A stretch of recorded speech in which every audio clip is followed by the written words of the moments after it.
Assalamualaikum warahmatullahi wabarakatuh. A'udzu billahi minasyaitonir rajim. Bismillahirrahmanirrahim. Alhamdulillahirabbil alamin. Hamdan yuwafi ni'amahu wa yukafi mazidah. Ya Rabbana lakal hamdu kama yanbaghi li jalali wajhika wa li'azimi sultanik. Allahumma shalli ala sayyidina Muhammad wa ala ali sayyidina.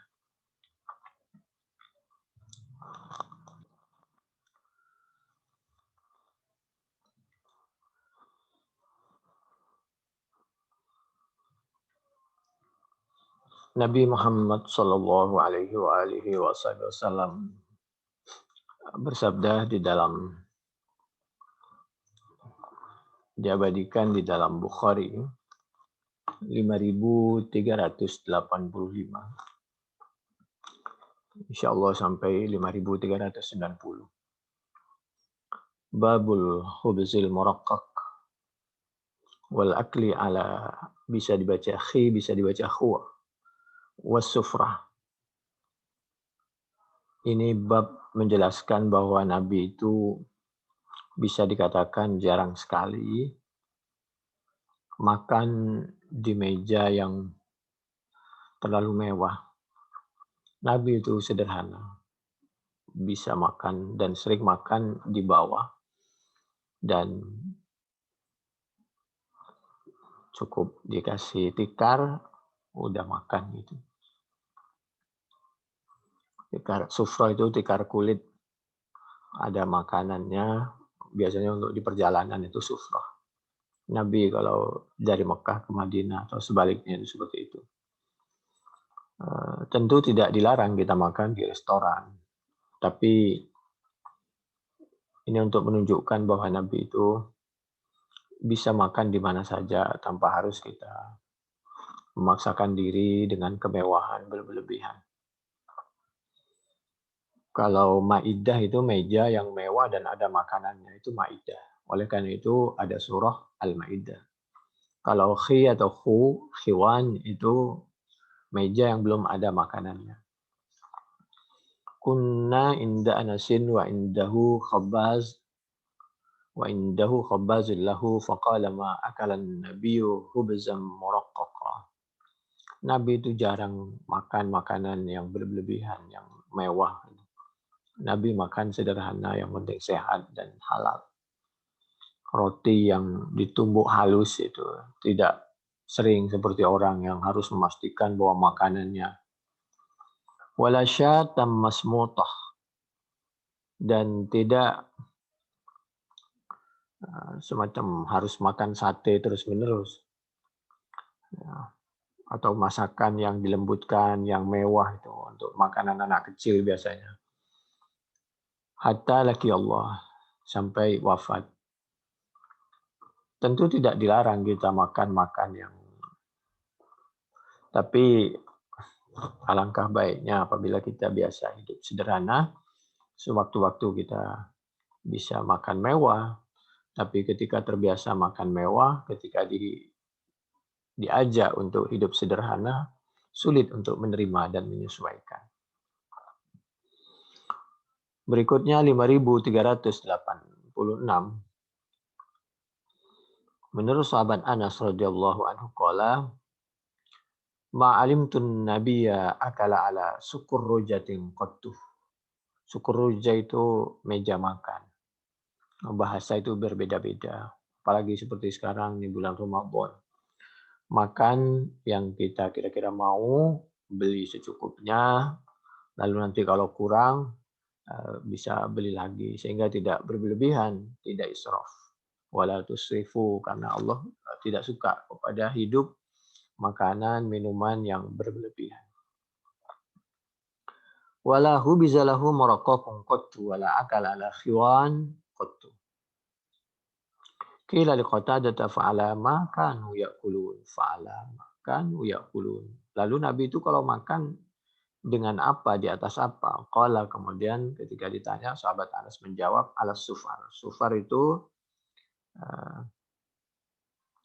ya meja biasa atau tempat di bawah gitu, lalu ada tikar. Kalau dulu itu tikar dari kulit karena itu memang sederhana. Nah, ukuran ya dulu itu. Lalu udah di situ ada makanan gitu. Makanan yang berlebihan kalau dulu di meja yang mewah berlebihan dan dengan makanan yang mewah berlebihan dan banyak berlebihan. Lalu berikutnya 5387 menurut sahabat Anas, qaman Nabi sallallahu alaihi wasallam yabni bi Safiyata fada'autul muslimina ila walimatihi. Termasuk Nabi waktu Nabi walimah dengan Siti Sofia, Umi Sofia.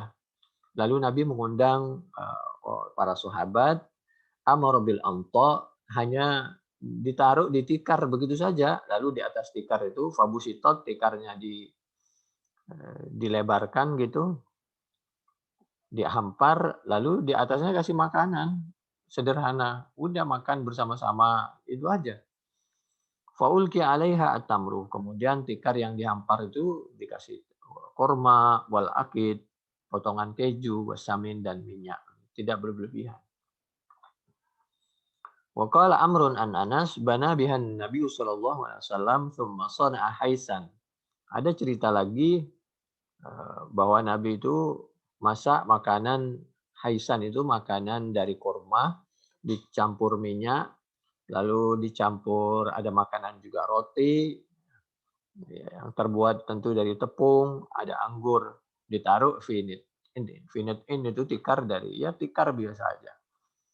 Ya, itu tikar dari kulit ya, zaman dulu sederhana. Lalu 5388 kana ahlus Syam yu'ayyiruna Ibn Zubair.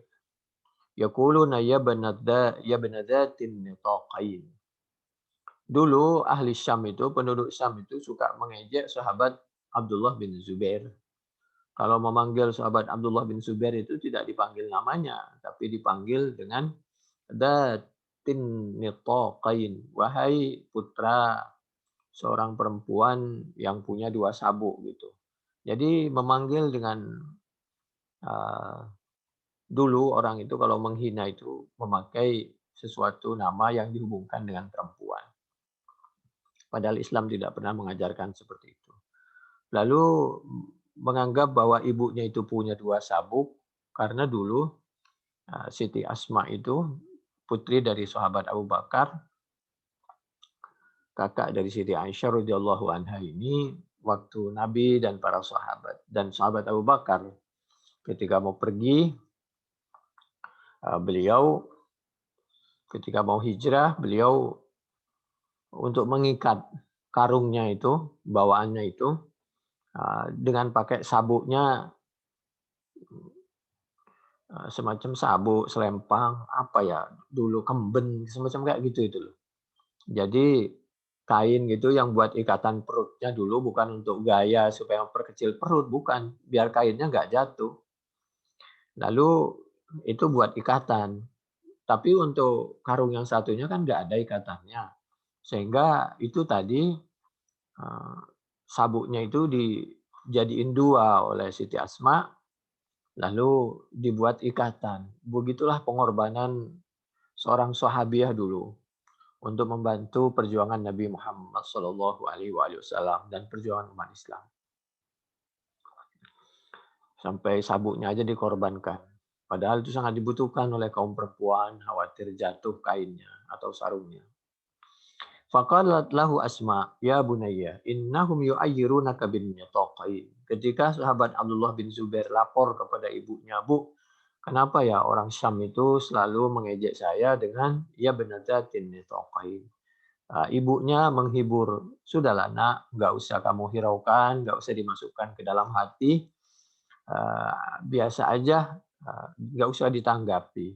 Lalu beliau cerita bahwa itu cerita sebenarnya ibu dulu pernah membantu perjuangan Nabi dengan mengikatkan sabuk ibu buat karungnya Nabi yang isi bawaan logistik Nabi saat Nabi mau hijrah. Lalu karena nggak cukup, itu disobek jadi dua agar ada tali untuk mengikat karung Nabi. Dan itu bagi kita adalah insya Allah usaha. Siapa tahu dengan perjuangan kita sekecil apapun, seremeh apapun, dapat keridhaan dari Allah dan kita mendapatkan pahala perjuangan dunia akhirat. Bagi kita sebenarnya membanggakan, tapi bagi mereka adalah itu merupakan kekurangan cacian. Biarin saja. Itu kan cuma salah persepsi atau perbedaan cara pandang. Begitu Siti Asma, begitu umat Islam, begitu sahabiah, begitu seorang ibu menenangkan situasi dan cara berpikir anaknya. Luar biasa perjuangan seorang perempuan. Wahal tadri makanan nitaqan innama kana nitaqi syaqaqtuhu nisfain faukaitu kirbat Rasulillah bi ahadihima. Jadi tempat air Nabi itu dulu kirbahnya itu diikat dengan sabuk itu tadi. Wa ja'altu fi safratihi akhar. Kemudian di perjalanan yang lain itu untuk mengikat logistiknya Nabi juga, karungnya Nabi. Fakana ahlu Syam idza ayyaruhu bin qain yaqulu ihan wal ilah. Tilka syakatun zahirun an ka'aruha. Enggak usah ditanggapi. Itu hanya menceritakan tentang kejadian yang lalu. Mereka anggap itu celah, padahal itu merupakan suatu nilai tersendiri, kebanggaan tersendiri bagi kita. Berikutnya hadis Bukhari 5389 dari sahabat Sa'id bin Jubair, dari sahabat Ibnu Abbas. Nanti sahabat Ibnu Abbas bercerita kepada Sa'id bin Jubair ya. Ini tabi'in.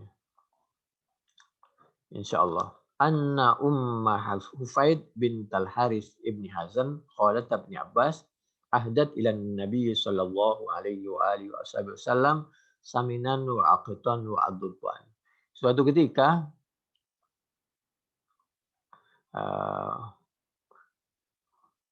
itu apa ini bibinya sahabat Ibnu Abbas dari ibunya memberi hadiah kepada ada minyak, ada potongan keju, akid, ada binatang semacam binatang biawak gitu. Fada'a bihinna fa'ukilna ala ma'idatihi wa tarakahunna Nabi sallallahu alaihi wasallam kal mutaqaddiri lahunna. Lalu Nabi tidak mencaci tapi juga tidak makan. Itu yang aduban itu semacam binatang biawak itu. Walau kunna haraman ma ukilna ala ma'idatin Nabi sallallahu alaihi wasallam wala amara bi aklihinna. Sebenarnya itu tidak haram, tapi Nabi itu memang kalau tidak biasa beliau tidak makan. Ini Bukhari 5385. Tapi kalau kita mau nyoba makanan yang nggak biasa, kalau itu memang halal dan kita tidak ada penghalang dari dokter tentang kesehatan kita, tidak ada masalah. Misal tentang mau nyoba masalah durian, orang yang tidak biasa dan lain sebagainya. Di hadis Bukhari 5390 yaitu annahum kanu ma'an Nabi sallallahu alaihi wasallam bis-sahba wa hiya ala rawhatin min Khaybar fa hadratis salatu fada'a bi ta'am falam yajidhu illa sawiqan falaka minhu falukna ma'ahu. Ketika kami bersama Nabi di suatu tempat Sahba, itu berada di jalan luas di Khaybar itu, fa hadratis shalah, tiba waktu salat, fada'a bi ta'am, kemudian Nabi menyampaikan ada makanan agar makan dulu, khawatir sholatnya tidak khusyuk, khawatir sahabat ada yang lapar. Kalau Nabi mah bisa diatur. Falam yajiduhu illa sawiqan, kemudian tidak menemukan siapa Nabi kepada ta'am illa sawiqan, kecuali yang ada cuma sekedar roti. Falaka minhu, kemudian Nabi memberi contoh dan mengajari kehidupan yang sederhana, kemudian itu dimamah. Falaka, maka memamah siapa Nabi minhu dari sawik. Karena Nabi memamah maka sahabat ikut juga. Falukna ma'ahu. Jadi makanan yang sedikit itu diirit-irit gitu, dimamah juga. Sahabat punya roti dimamah juga. Jadi sahabat itu selalu berpikir untuk masa depannya karena hari itu panjang. Hidup tidak hanya sehari dan kita juga mesti melihat ke kanan, ke kiri, depan, belakang Apakah ada yang orang yang butuh makanan sehingga tidak berpikir tentang kekenyangan dirinya sendiri saja. Tsumma ja'a bima'in famatmaddah. Sama juga tentang listrik. Ketika kita listrik misal hidup terus, padahal banyak di suatu daerah orang yang butuh tentang listrik, tenaga listrik dan lain sebagainya itu. Sama dengan air, ketika orang berlebihan tentang air, pelit juga nggak boleh, terlalu boros juga nggak boleh, karena terlalu banyak di daerah, di suatu negara, orang yang sangat membutuhkan air, dan lain sebagainya. Jadi seperti sekarang banyak makanan yang terbuang di bulan Ramadan seperti ini, kita harus ingat bahwa kita harus sederhana ketika membeli dan makan, karena terlalu banyak di tempat lain orang yang sebenarnya kekurangan makanan. Tsumma shalla wa shallaina wa lam yatawadda. Kemudian kita sholat dan Nabi tidak wudhu lagi meskipun tadi habis memakan makanan karena tidak membatalkan makanan roti itu. Hadis berikutnya, babu makanan Nabi sallallahu alaihi wasallam la yaqulu hatta yusamma lahu fa ya'lamu ma huwa. Nabi itu tidak makan sesuatu langsung dimakan sebelum tahu Nabi itu makanan apa, manfaatnya untuk apa, dan lain sebagainya. Jadi Nabi itu makanan betul-betul disaring. Tidak langsung mohon maaf seperti tong sampah begitu, lap lap lap lap lap lap, tapi dilihat dulu. Ini kira-kira sehat enggak kalau kita makan, gitu kan? Nah, jangan sampai mohon maaf perut kita itu seperti tong sampah semua dimasukin. Masukinlah yang halal, yang thayyib, yang baik, yang untuk kesehatan itu. Haddatsana Muhammad ibn Muqatil Abul Hasan akhbarana Abdullah akhbarana Yunus an-Zuhri qala akhbarani Abu Umamah Ibnu Sahal ibni Hunayfin al-Ansariyu akhbarani Abu Umamah anna ibn Abbasin akhbarahu anna Khalid bin al-Walid alladhi yuqalu lahu Saifullah. Sahabat Khalid bin al-Walid ini dipanggil dengan Saifullah, pedang. Maksudnya orang yang betul-betul berjuang di dalam membela li'la'i kalimatillah fi sabilillah. Wah, apa ini kecemburuannya kepada Islam itu luar biasa. Jadi semangatnya ghairah ya. Bisa artinya selain, bisa artinya itu semangat itu. Akhbarahu annahu dakhala ma'a Rasulillah ala Maimunah wa hiya khalatuhu wa khalatu Ibnu Abbas. Nah, Maimunah ini sebenarnya bibi dari ibunya sahabat Khalid bin Al-Walid dan juga merupakan bibi dari sahabat Ibnu Abbas. Fawajada indaha dabbam mahnuda. Kemudian Siti Maimunah semacam punya daging biawak gitu yang dipanggang. Qadimat bihi uhtuha Hufaidah bintul Haris bin Najd. Merupakan pemberian dari saudarinya Ibu Maimunah yang bernama Hufaidah bintul Haris. Itu ketika datang dari Najd. Ini juga pelajarannya apabila kita mampu, tapi nggak boleh memaksakan. Kalau kita mampu, kita datang ke suatu daerah. Misal kita datang seperti Lebaran, itu bersilaturahim ke rumah keluarga atau ke rumah teman. Jauh-jauh kita datang ke sana, kalau memungkinkan, bawalah buah tangan, oleh-oleh gitu loh, pemanis gitu. Jadi tujuannya biar menambah persahabatan, menebarkan sedekah, kedamaian, untuk menunjukkan bahwa kita juga sayang kepada mereka, mereka sayang kepada kita dan seterusnya gitu. Faqaddamatid dabba li Rasulillah. Kemudian hadiah daging dob tadi pemberian dari saudarinya itu oleh Ibu Maimunah disuguhkan kepada Rasulullah SAW. Wa kana qallama yuqaddimu yadahu li ta'amin hatta yuhaddatsa bihi wa yusamma lahu. Nabi itu punya kebiasaan nggak makan dulu sebelum ditanya. Bukan rewel, tapi khawatir Nabi nggak biasa atau suka atau tidak suka. Nabi itu tidak mencaci, paling tidak makan makanan yang lain begitu. Dan kalau kita makan lebih baik kita lihat ada pewarna, pengawet. Dari pandangan kan tahu itu ini makanan sehat atau tidak.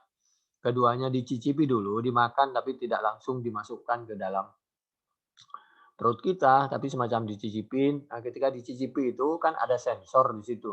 Sehingga kita tahu itu ada racun, ada pengawet, pewarna apa tidak. Nah, dengan demikian kita bisa melanjutkan makan itu atau tidak. Nah, jadi kita insya Allah selamat, menjaga kesehatan dan lain sebagainya. Fa'ahwa Rasulullah sallallahu alaihi wasallam yadahu ila dhabbi. Faqalat imra'atun minan niswatil khudur, akhbirna Rasulullah ma qaddamtunna lahu wa huwa ad-dhabbu ya Rasulullah. Ketika Nabi hendak menjulurkan tangannya mengambil daging itu, seorang ibu-ibu melihat, tolong sampaikan dulu kepada Nabi itu daging apa, karena Nabi itu biasanya kalau mau makan itu nanya dulu. Sehingga kita tidak salah, kira-kira begitu. Lalu disampaikan kepada Nabi bahwa itu daging semacam dop gitu loh Nabi, semacam biawak gitu. Nah, Nabi tidak biasa makan itu. Haram sih tidak. Faqalat imra'atum minan niswatil khudur akhbirna Rasulullah sallallahu alaihi wasallam ma qaddamtunna lahu wa huwa adab ya Rasulullah. Farfa Rasulullah sallallahu alaihi wasallam yadahu anid dab.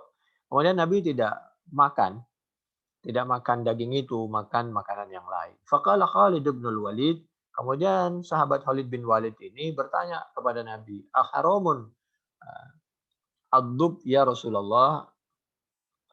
Apakah haram daging biawak itu ya Rasulullah?" Qala la, tidak. Walakin lam yakum bi ardi qaumi. Tapi saya nggak biasa karena di tempat saya itu jarang makan kayak begitu. Fa'ajiduni wa'afu. Qala Khalid fajtanastuhu fa'akaltuhu wa Rasulullah yanzuru ilayya. Kemudian di suatu ketika aku di suatu tempat lalu aku makan itu di suatu waktu, di suatu kejadian aku makan itu dop di suatu tempat lain, waktu lain. Lalu aku motong-motong itu daging semacam biawak itu lalu aku makan. Wa Rasulullah dan hal adapun Rasulullah waktu itu yanzur, Nabi melihat ilayya kepadaku dan Nabi tidak mengharamkan. Jadi ada suatu perbuatan yang dilakukan sahabat oleh Nabi tidak dilarang, itu juga menjadi ketetapan hukum bahwa hal itu boleh misal. Dan ada perbuatan yang Nabi lakukan tapi Nabi tidak memaksakan kepada umatnya. Nah, itu nanti di dalam penjelasan hadis-hadis berikutnya. Ini penjelasan dari hadis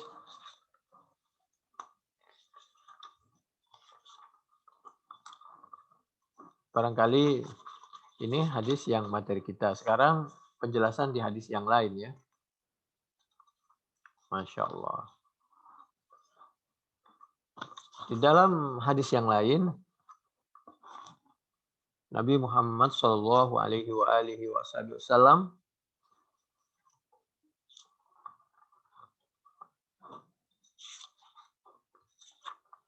menyampaikan di dalam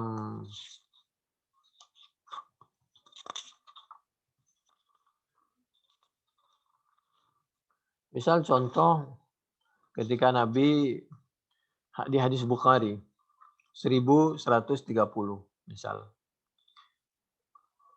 Sebelumnya Siti Aisyah menyampaikan kana yaqumu hatta tafattara qadamahu wal futuru asyukuk in fatarat in syaqqat.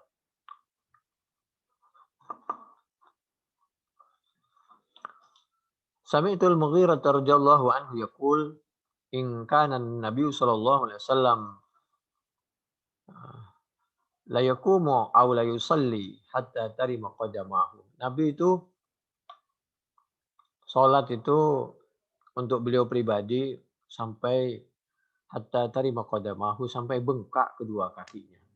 Karena berdirinya lama, baca suratnya lama, rukunya lama, sujudnya lama. Jadi Nabi itu luar biasa. Fayuqalu lahu fayaqulu. Kemudian Nabi ditanya, kenapa Nabi sampai sedemikian? Padahal Nabi ini kan insya Allah dosa-dosanya, andai saja punya kekurangan, sudah pasti dimaafkan oleh Allah Subhanahu wa Ta'ala. Lalu Nabi menjawab, afala akunu abdan syakura. Karena aku merasa terlalu banyak nikmat yang dititipkan oleh Allah kepada kami, sangat banyak diberikan oleh Allah, dititipkan.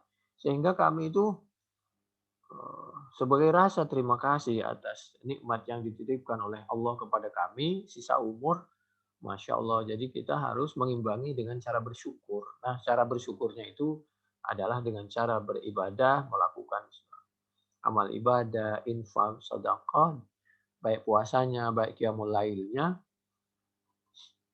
dalam rangka bersyukur terhadap nikmat Allah Subhanahu wa taala meskipun tidak mencukupi dan tidak mengimbangi terhadap syukur pemberian nikmat dari Allah Subhanahu wa taala kepada kita. Afala akunuh, Nabi menjawab, apakah tidak ada siapa aku? Mestinya aku kan menjadi yaitu abdan, seorang hamba syakura yang bersyukur, berterima kasih kepada Allah. Semakin banyak jabatan, harta, sisa umur, semakin panjang, semakin banyak yang dititipkan oleh Allah pada kita, mestinya ibadah kita juga semakin banyak. Jadi ini hadis Bukhari 1130, 4836, 6471. Tentu Nabi itu berdasarkan Al-Quran surah Saba ayat 13. A'udzubillahi minasyaitonirrajim. Bismillahirrahmanirrahim. Ya'malu ala Dawud syukra. Beramallah seperti keluarga Nabi Daud. Nabi Daud ini terkenal dengan orang kaya, nabi yang kaya, punya anak juga kaya, yaitu Nabi Sulaiman. Jadi harus bersyukur dengan kekayaannya. Bahkan beliau menjadi pejabat juga yang kaya. Oleh karena itu harus semakin banyak syukurnya. Karena titipan nikmat oleh Allah kepadanya sangat banyak. Lalu di ayat berikutnya, wa qalilum min ibadiyasy syakur, sayang sekali. Hanya sedikit hambanya Allah yang mau bersyukur, mencari dan hidup dengan sesuatu yang diridhai oleh Allah dan dipakai untuk sesuatu yang diridhai oleh Allah. Jarang sekali hamba Allah yang seperti itu. Jadi Nabi kepingin menjadi hamba Allah pilihan. Kalau pingin menjadi hamba Allah yang pilihan, tentu jarang. Itu banyak-banyaklah bersyukur dengan cara mencari sesuatu yang diridhai oleh Allah, lalu dipakai untuk sesuatu yang diridhai oleh Allah Subhanahu wa taala. Oleh karena itu, di dalam riwayat yang lain, waju'ilat qurratu aini fis shalah. Nabi itu hidup yang paling menyejukkan, membuat hatinya tenang, tentram itu ketika sholat. Di Nabi itu kalau ingin hiburan, Nabi itu sholat. Kalau kita kalau ingin hiburan, kita pergi ke sana kemari. Tapi kalau Nabi, kalau ingin hiburan, beliau sholat. Nah, hiburannya Nabi itu sholat itu. Meskipun di dalam riwayat yang lain nanti Nabi juga pernah mengajak keluarganya karena Nabi sadar imannya beliau itu tidak seperti imannya Nabi. Sehingga Nabi perlu memberikan hiburan sesuai dengan kekuatan iman dan tingkatan iman seseorang. Nabi untuk beliau sendiri, beliau selalu mencari yang terbaik. Tapi untuk yang lain, Nabi memberi kelonggaran. Oleh karena itu, Nabi pernah menyampaikan, diabadikan dalam hadis Bukhari, khudhu minal a'mali ma tutiquna. Oleh karena itu, Nabi pernah menyampaikan, beramallah, berbuatlah, beribadah, infak, sedekah, apa saja, lakukan menurut kemampuan kalian. Nabi menyampaikan seperti itu. Fa innallah, maka sungguhnya Allah la yamallu, yaitu tidak pernah bosan siapa Allah hatta tamallu, sampai kalian sendiri yang bosan. Merasa bosan waktu sholat, baca Quran, waktu istighfar, waktu bersedekah. Allah tidak pernah merasa bosan. Oleh karena itu lakukan yang secara istiqomah, istimror, acek kata orang Jawa, yang penting terus menerus sesuai kemampuan. Bukhari 1969, 1970.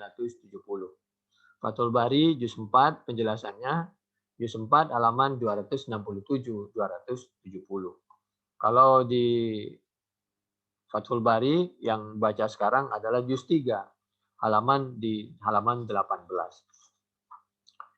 Wa ju'ilat qurratu aini fi sholati kama akhrajahu an-Nasa'i min hadithi Anas fa amma ghairuhu fa idza khashiyal malal la yambawi lahu ayyaqrahu nafsahu. Wa alaihi yuhmalu qawluhu khudhu minal a'mali ma tutiqun fa innallaha la yamallu hatta tamallu. Wa fihi masyru'iyatus sholati li syukri. Wa fihi anna syukra yakunu bil amali kama yakunu bil lisan. Oleh karena itu, syukur itu bisa dengan berbentuk amal perbuatan, bisa dengan berbentuk lisan. Karena itu berangkat dari Al-Quran surah Saba ayat 13 tadi. A'udzubillahi minasyaitonirrajim. Bismillahirrahmanirrahim. I'malu ala Dawud syukra wa qalilum min ibadiyasy syakur. Wa qala al-Qurtubi ma dhanna man sa'alahu an sababi tahammulihi al-masyaqqata fil ibadati annahu innama ya'budullaha khaufan minadz dzunubi wa talaban lil maghfirah. Biasanya hamba itu kalau ibadah itu karena takut dosa. Kedua, mengharap ampunan dari Allah. Yang ketiga, warahmah, mengharap kasih sayang dari Allah. Faman tahaqqaqa annahu ghufira lahu la yataju ila dzalik. Sedangkan Nabi kan tidak takut dari dosa dan Nabi tidak mengharapkan maghfirah dan rahmah karena beliau sudah dikasih maghfirah dan rahmah, selawat oleh Allah.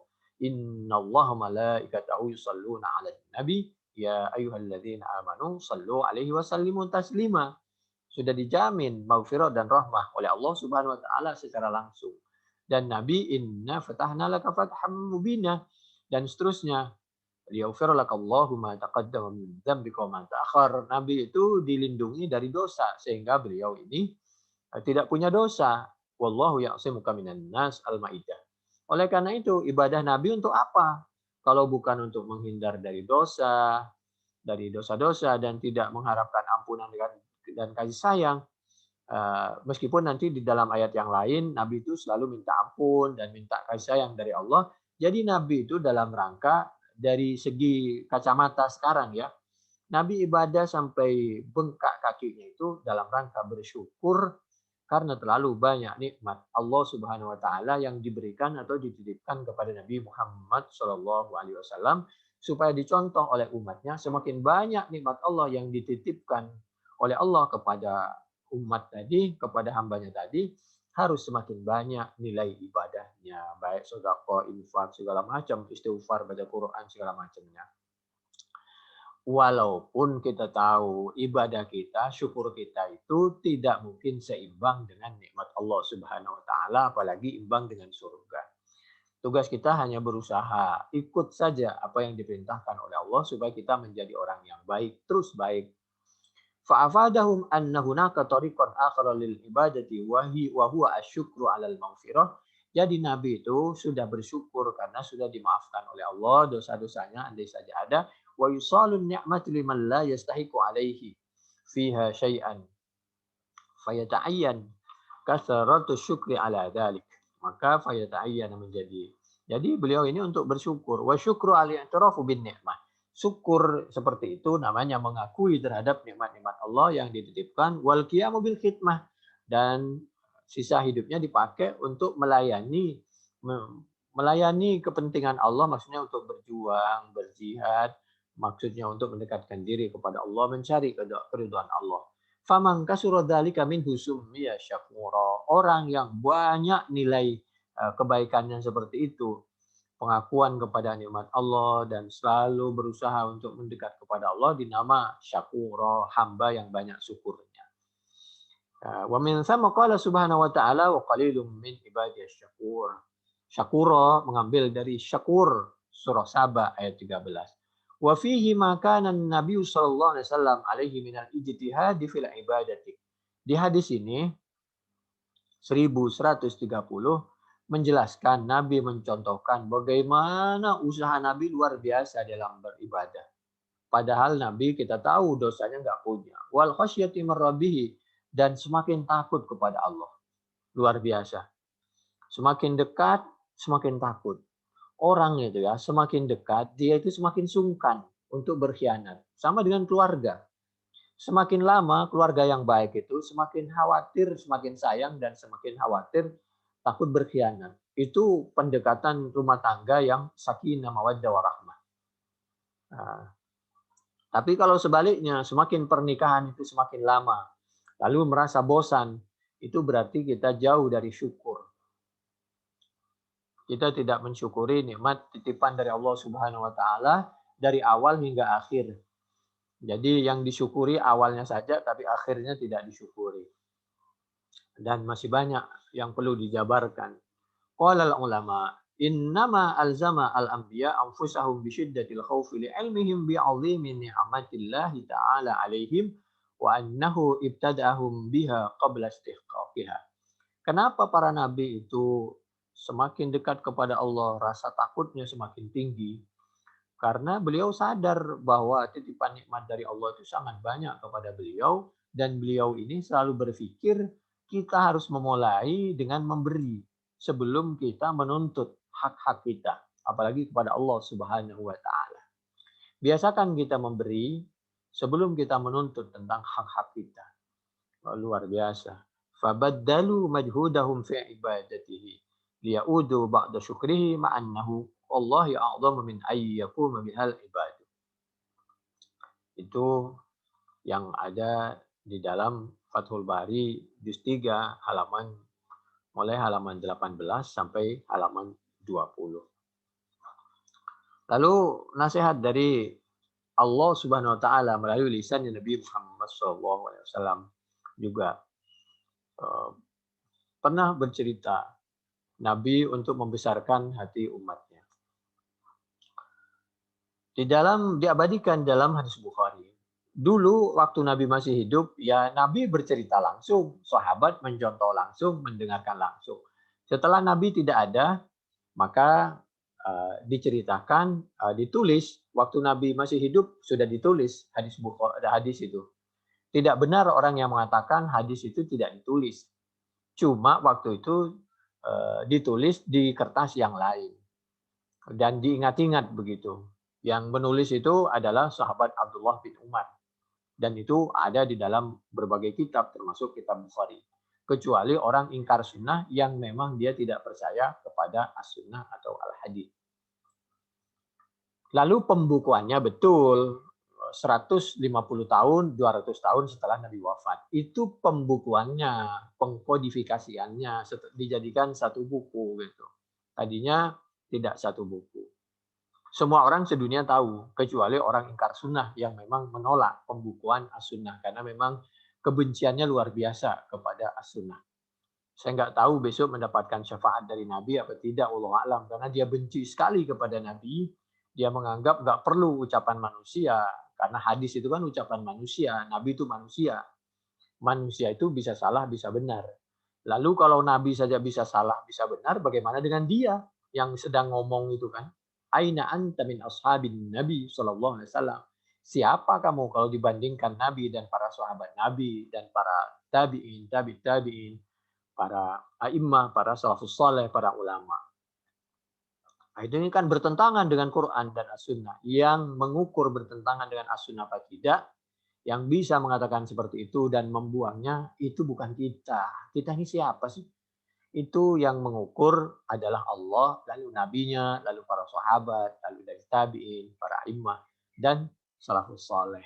Kita itu kalau punya ijtihad, ada ijtihad seperti ini. Begitu. Lalu kita lanjutkan. Di dalam hadis Bukhari itu 1125. Sama dengan begini ya. Ketika orang yang memang kebenciannya luar biasa kepada as-sunnah, dia mudah mengatakan bahwa hadis ini hadis nggak benar, palsu, lalu ini bertentangan dengan Al-Quran. Tapi kita harus jujur, kalau memang bertentangan dengan Al-Quran, menurut Nabi, sahabat, dan para ulama, ya kita sampaikan apa adanya. Tapi kalau tidak bertentangan, ada yang mengatakan, ulama yang mengatakan misal tidak bertentangan, lebih baik kita menjaga ketawaduan. Kita jujur saja, ada yang mengatakan begini, ada yang mengatakan begini, dalilnya ini. Selesai. Tanpa kita harus menghakimi. Siapalah kita. Contoh begini hadis. Ketika ada seorang budak perempuan ditanya oleh majikannya, di mana Allah? Jadi, aina Allah, di mana Allah? Dia itu seorang budak, seorang perempuan, seorang anak-anak. Belum Islam lagi, nggak ngerti apa-apa. Jadi beliau itu bukan menanyakan tentang makan. Beda makan sama makanan. Nah, ini loh perbedaan orang yang hanya kembali dengan Al-Quran, tapi orang yang kembali dengan Al-Quran tapi matang. Kenapa dia matang? Karena pondasinya dari berbagai ilmu dia kuasai. Mulai dari ulumul Quran, ulumul hadis, nahu, sorof, dan ilmu-ilmu yang lain, balaghah. Tapi kalau orang ingkar sunnah kan memang nggak mau dengan hadis Bukhari, nggak mau Muslim, tafsir, semua ilmu itu nahu, sorab itu nggak mau. Karena menurut dia itu kafir, musyrik karena menyekutukan Al-Quran, menyekutukan Allah. Allah nggak butuh dengan ilmu seperti itu. Iya kalau Allah, kita kan manusia yang menganjurkan agar kita mencari ilmu sebanyak-banyaknya. Iqra itu kan Allah. Membaca itu kan membaca Al-Quran dan ilmu-ilmu yang berhubungan dengan Al-Quran. Apakah kita mau mengatakan nggak usah mempelajari ilmu kedokteran karena ilmu kedokteran itu bukan Quran. Jadi bagaimana kalau ada orang sakit? Demikian juga ilmu tentang perbengkelan. Kan kita kembali aja ke Quran, nggak usah belajar ilmu perbengkelan gitu. Matematika, bahasa Inggris nggak perlu, langsung aja kembali ke Quran. Kan Allah tidak mengajarkan seperti itu. Yang diajarkan oleh Allah, Iqra, pelajari semua ilmu agar nanti bisa memperdalam dan kita bisa mengakui keunggulan Al-Quran dibanding ilmu-ilmu yang lain, tapi tetap kita harus kembali kepada Al-Quran dan As-Sunnah karena yang mengajarkan agar kita supaya memahami dan mencontoh sunnah Nabi itu Allah. Ya, sunnah Nabi itu sholat subuh 2 rakaat. Itu 2 rakaat itu sunnah Nabi, bukan Quran. Sholat subuh itu Al-Quran. Nah itu Quran itu. Nah kalau mengatakan sunnah Nabi itu Quran, nggak benar juga. Allah ya Allah, Nabi ya Nabi. Firman Allah ya firman Allah. Sabda Nabi, ucapan Nabi, praktek Nabi terhadap Al-Quran itu as-sunnah. Ketika ditanya oleh majikannya, Aina Allah, di mana Allah itu? Dijawablah oleh pembantunya yang budak itu, yang belum Islam itu. Ya fis sama, dijawab di langit. Dia betul, hadis itu sahih. Bagi yang mengatakan tidak sahih karena dia memang ingkar sunnah. Hadis itu sahih, cuma cara pemahamannya yang kita mesti tawadhu, menghargai. Kenapa? Itu anak belum Islam, anak kecil. Ditanya di mana Allah? Dijawablah di langit. Anak kecil ditanya, ya betul lah. Kenapa? Karena dia sebenarnya pinter juga kalau dilihat dari segi tata bahasa.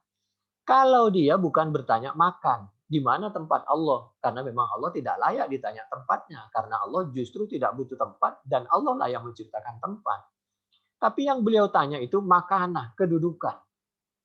Ketika ditanya, yang bertanya itu tentang kedudukannya Allah, kekuasaannya Allah, nikmat pahala Allah, maka ditanyalah bahwa kedudukan Allah itu berada di tempat yang tertinggi. Dia anggap sementara waktu dialog yang mudah dipahami tempat tertinggi itu yang ada di atas kita. Jadi beliau itu memuliakan dan menghargai kedudukan Allah. Beda antara makan sama makanah. Makan itu tempat, makanah itu kedudukan. Itulah pentingnya belajar bahasa Arab sampai ke akar-akarnya.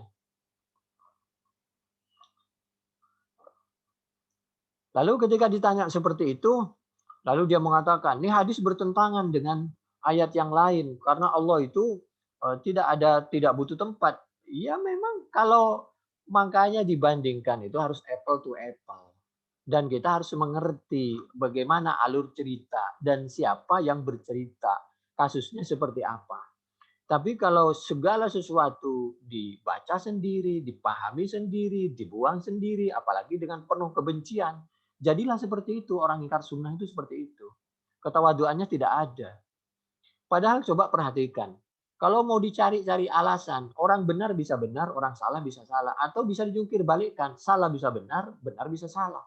Lebih baik kita dalam dunia keterbukaan seperti ini, pahami apa adanya Al-Quran dan As-Sunnah tanpa didasari oleh kebencian, kecurigaan. Cukup kita menyampaikan apa adanya.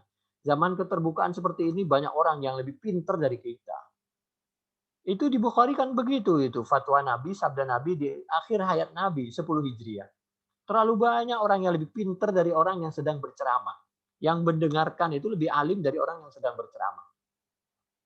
Itu amin sami itu. Terlalu banyak. Itu yang terakhir supaya kita ada ketawaduan. Bagaimana juga di dalam Al-Quran. Ketawaduan Nabi, Rabbana la ilma lana illa ma'alamtana. Ketawaduan Nabi Adam. Dilanjutkan oleh Nabi Muhammad SAW. Bagaimana ketawaduan juga nabi-nabi yang lain. Ketika Nabi Khidir tawaduk kepada Nabi Musa tawaduk kepada Nabi Khidir. Itu begitu orang alim dulu. Orang sekarang saja semua dipelajari sendiri, baca sendiri, pahami sendiri, buang sendiri, menyalahkan semua ulama. Yang benar cuman dia saja, Masya Allah, man anta min ashabin Nabi. Siapa kamu? Kalau dibandingkan sahabat Nabi dan ulama-ulama yang lain. Ketika ditanya, apakah salah ketika mengatakan kita bawa Tuhan itu di langit? Untuk anak yang tidak Islam, anak kecil, itu karena memang bukan pelajaran tauhid itu. Satu sisi ya. Satu sisi itu untuk menunjukkan kedudukan Allah yang sangat tinggi. Coba lihat Al-Quran, paling tidak. Sebenarnya dalilnya ini banyak. Coba lihat Al-Quran, supaya kita tidak mudah menyalahkan. Al-Quran surah Al-Mulk, surah yang ke-67, ayat 16 sampai 17. Fikirkan baik-baik. A'udzu billahi minasyaitonir rajim. Bismillahirrahmanirrahim. Amintum man fis sama. Amintum. Apakah Anda semua antum merasa aman? Mam fis sama. Mam fis sama. Mam fis sama itu siapa? Allah itu. Memang Allah tidak ada di langit. Kalau kita mengatakan Allah menyatu dengan langit, Allah di langit, memang tidak benar. Yang kekuasaannya meliputi langit. Jadi anak tadi, seorang pembantu yang hitam legam, belum Islam, anak kecil yang mengatakan bahwa kedudukan Allah itu berada di tempat yang sangat tinggi atau sangat tinggi tanpa tempat, itu bisa diterima dalam kondisi seperti itu. Jadi apakah bertentangan hadis itu? Tidak, tidak ada yang bertentangan. Yang bertentangan itu benak kita dan pemahaman kita. Karena dalam benak kita ada kecurigaan dan kebencian. Andai saja kita mau sabar sebentar, kalau memang itu ada di Bukhari dan Muslim, hati-hati. Ada dalil seperti ini, tinjauan dalil Al-Quran seperti ini, mungkin pemahamannya seperti ini, ada pemahaman baru seperti ini. Wallahu a'lam. Bagus kalau begitu. Tapi kalau dikit-dikit ini bertentangan dengan Al-Quran, itu hadis palsu. Belajar kok dari fikih. Tidaklah, orang di pesantren itu ulama itu lebih alim dari kita di daerah-daerah itu.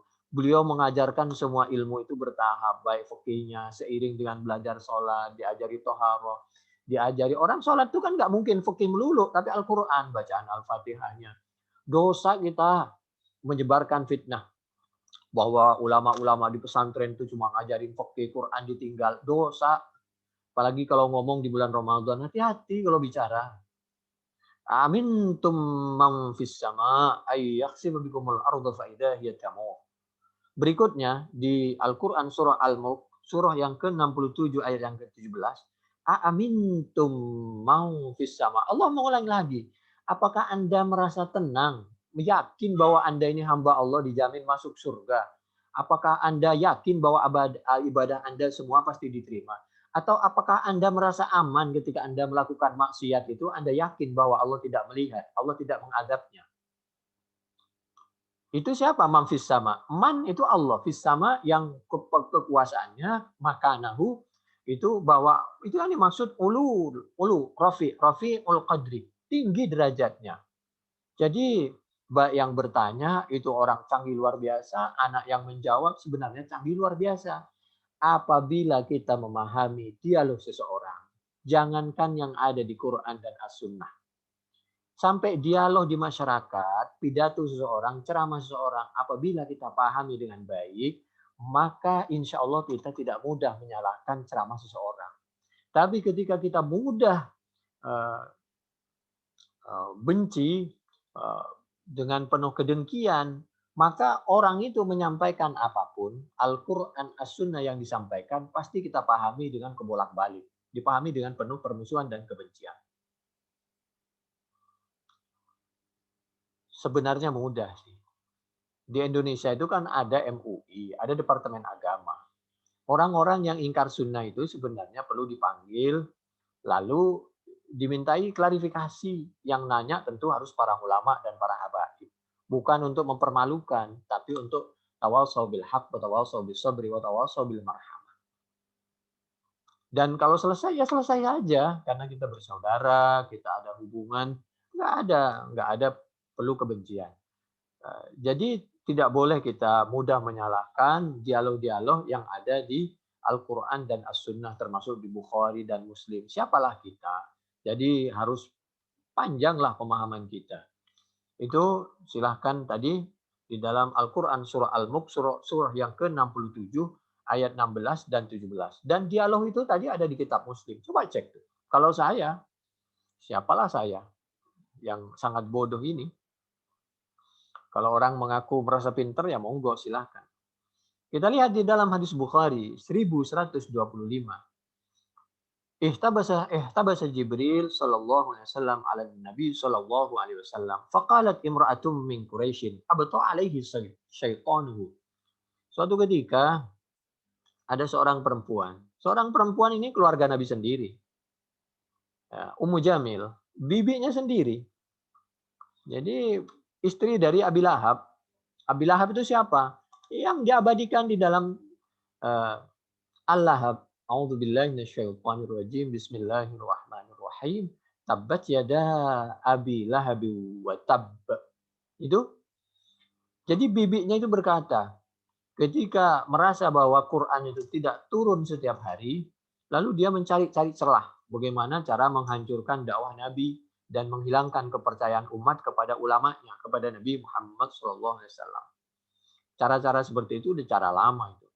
Sampai orang berani tega mengatakan bahwa seorang habaib dituduh berbohong tentang penjelasan COVID. Padahal sederhana. Kalau dia mau sabar, tes COVID itu kan nggak langsung selesai detik itu juga. Kan butuh waktu. Butuh waktu. Waktu itu 1-2 hari. Tapi dia nggak sabar, hasil tesnya belum dapat, sudah memaksa orang dan menuduh orang bahwa dia udah terkena COVID dan sudah menuduh orang berbohong. Di dalam Bukhari 1125. Jadi ada seorang mengatakan, oh setannya Muhammad, coba bayangkan. Malaikat Jibril itu dibilang setan. Ini hadis Bukhari ya. 1125.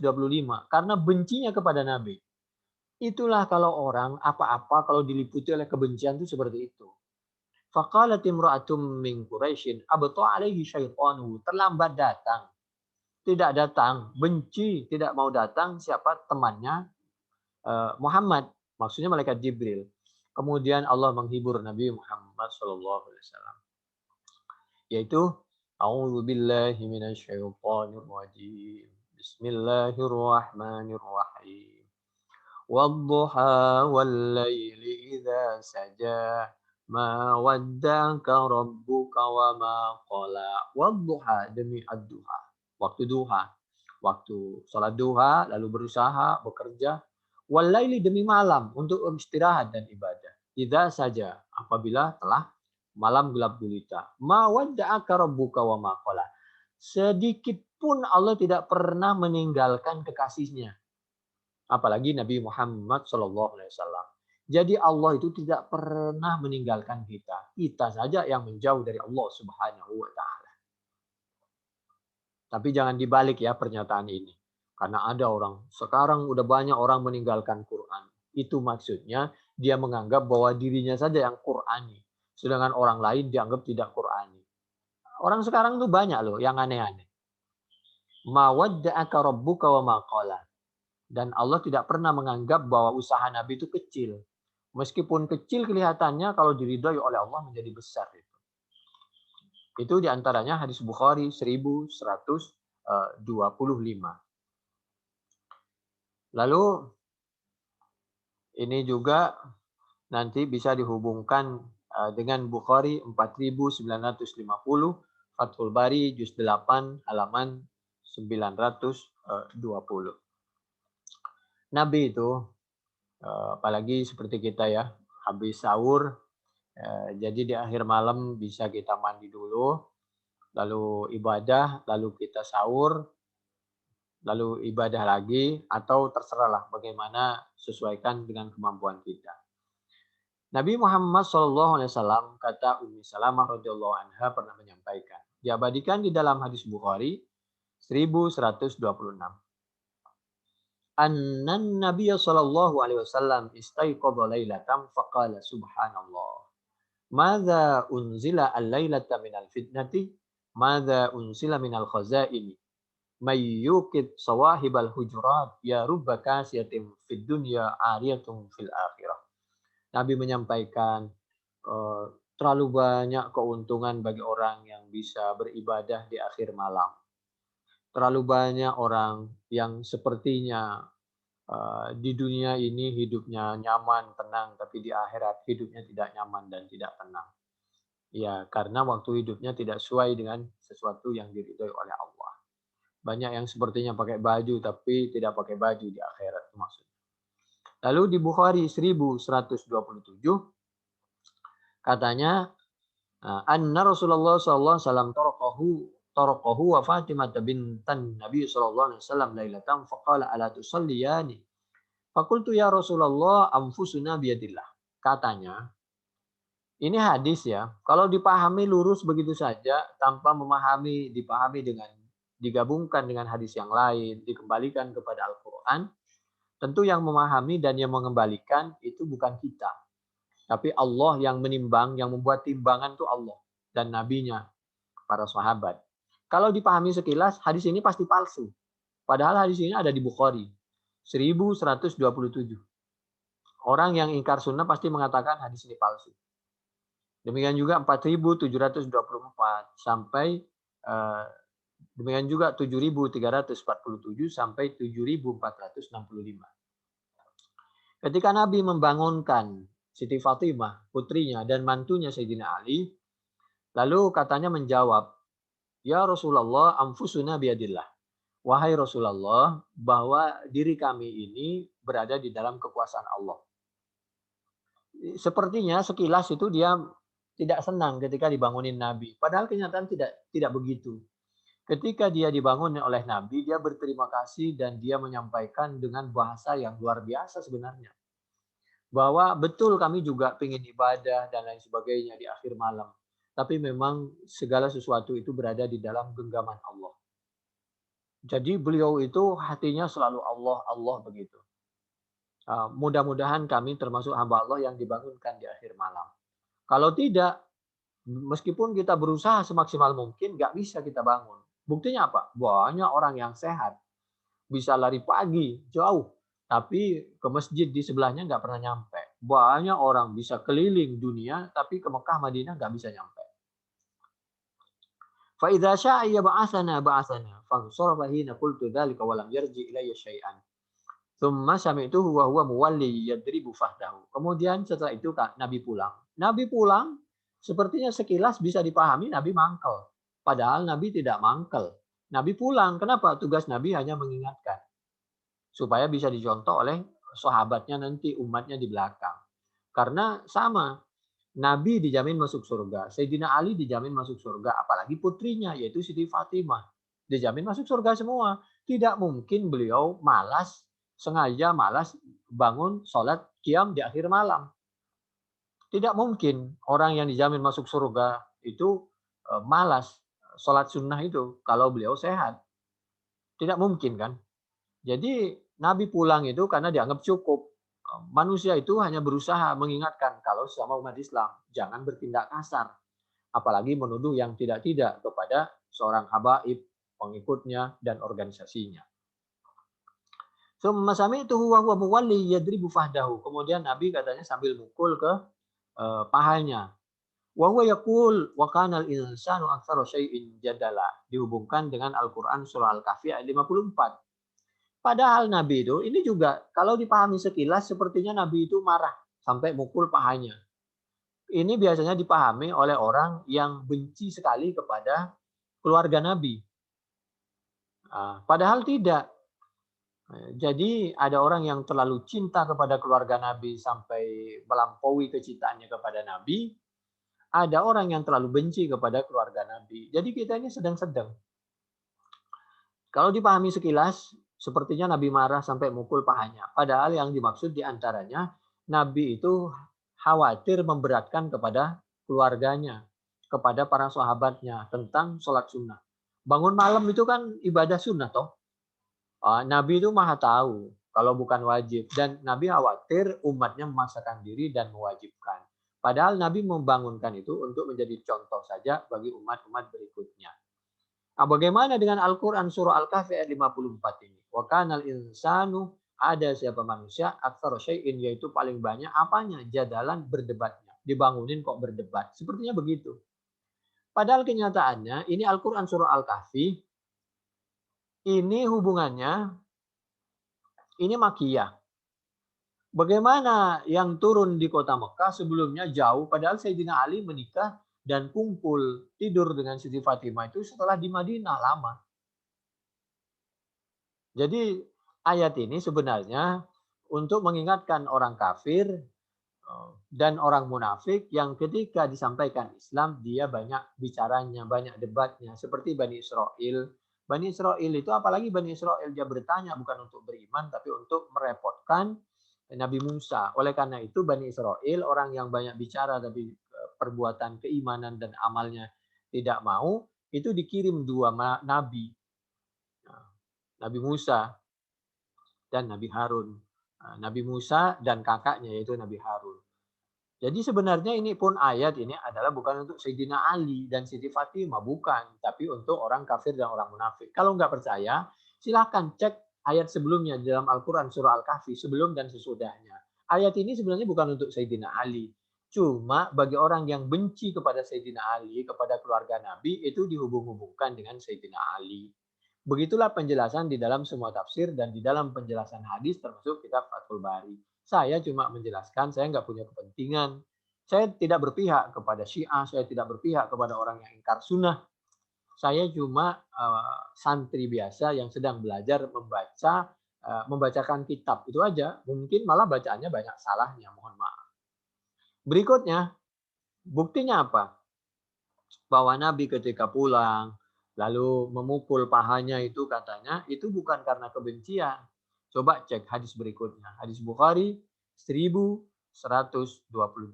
Menurut Siti Aisyah radhiyallahu anha qalat, "In kana Rasulullah sallallahu alaihi wasallam la yada'ul amala wa huwa yuhibbu ay ya'mala bihi khasyata ay ya'mala bihi nas fayufradu alaihim." Nabi itu sebenarnya suka melakukan sesuatu tapi tidak diekspos di muka umum. Kalau untuk dirinya Nabi itu beribadah maksimal. Tapi untuk orang lain Nabi itu selalu meringankan. Jadi Nabi itu takut memberatkan umatnya siapapun.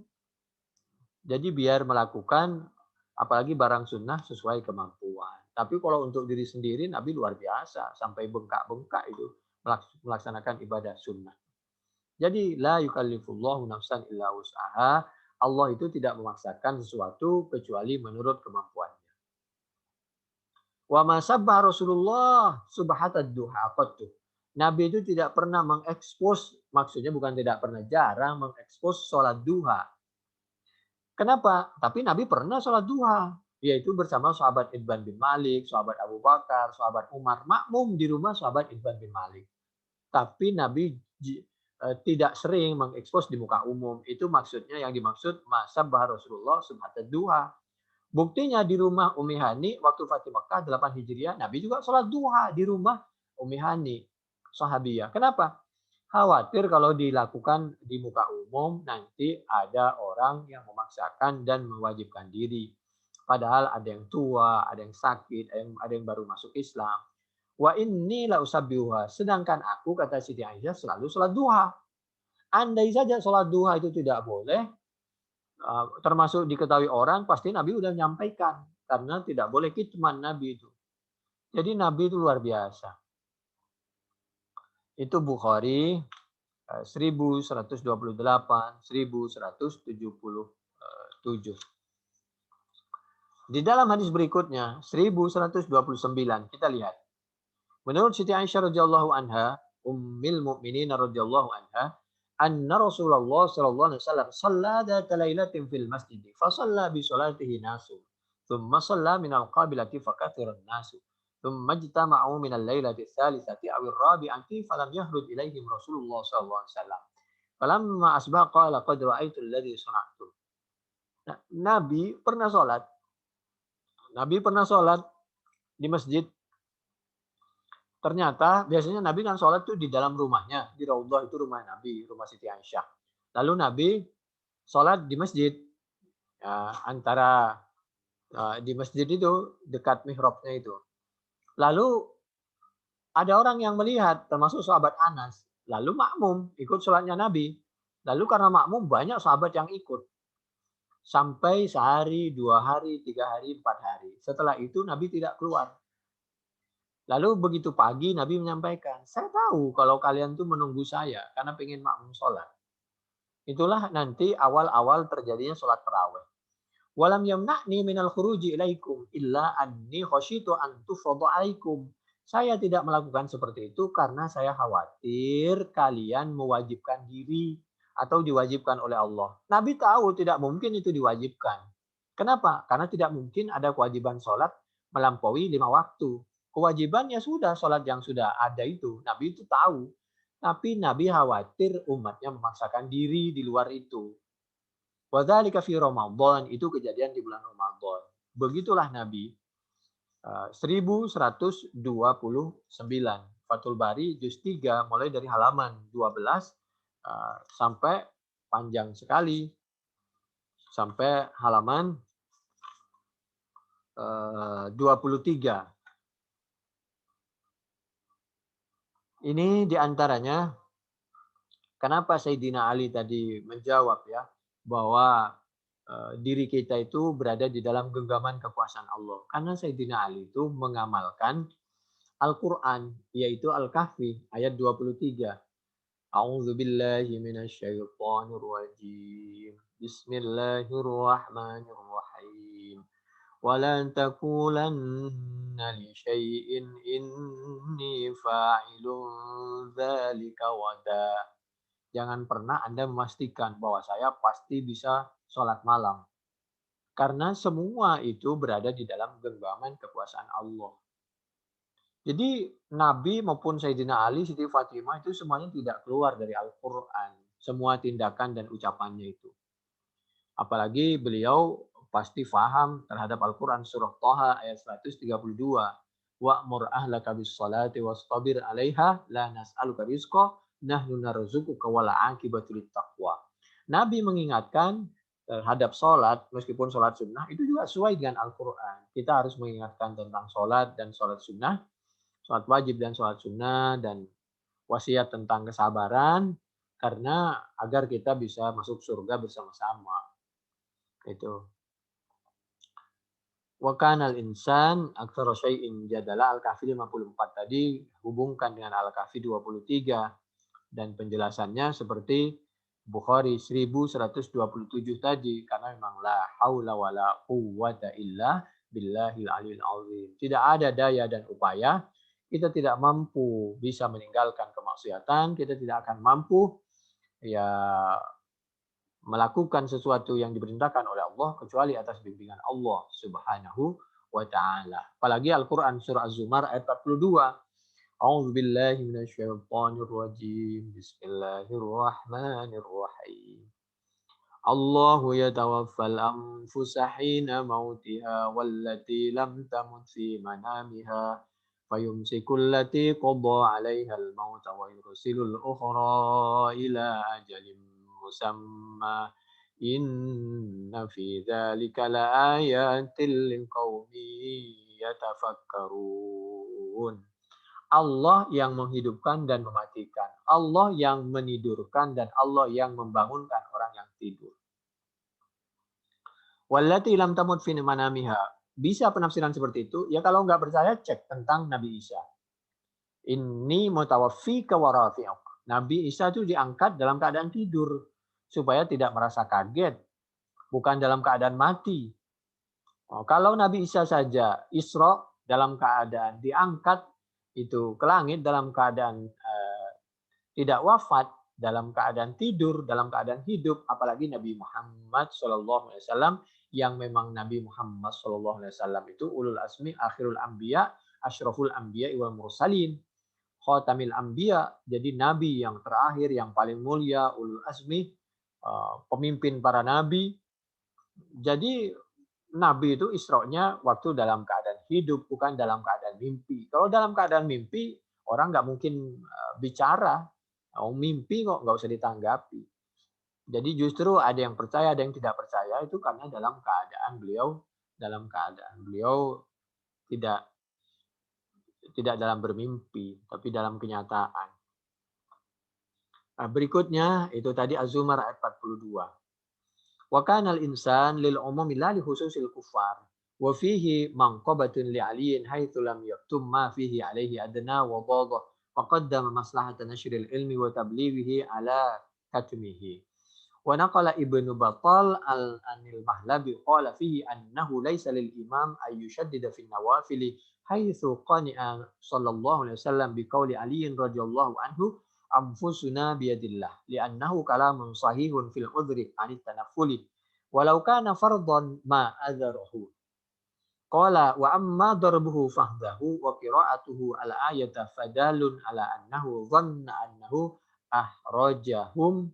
Ahraja itu memberatkan. Haraj itu. Fanadima ala imbahihim.